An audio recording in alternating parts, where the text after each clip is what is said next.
bitta mana bu pushtamizni yarmiga 4 qatorini ekmay ketyapmiz. O'sha traktorda baloni tushadigan ekan. Yaqinlashganda ozgina jarayonlarni ko'rsataman. Stom sepish uchun ham biz o'ylagandek 2 sm dan 3 sm gacha sal pastroqqa tushyapti urug'larimiz. Qadrlasa syalkachilar haqida aytgan edim. 5 qator ekilyapti. 1 minut to'xtaysiz endi. Ichida toshlari yoki mayda sariq urug'da o'zidan qolgan donalari bo'ladigan bo'lsa, u qiynaydi. Dehqonlarimizni bunaqa syalkalarda ekayotganda iloji boricha saralangan urug'larni olishni tavsiya qilamiz sizlarga. 5 qator pushtamiz.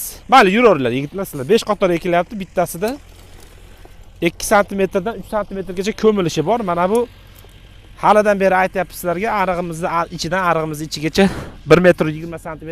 Hozir o'rtacha hisobda 1 gektarga 7 kilodan 8 kilogacha hisobini olyapmiz.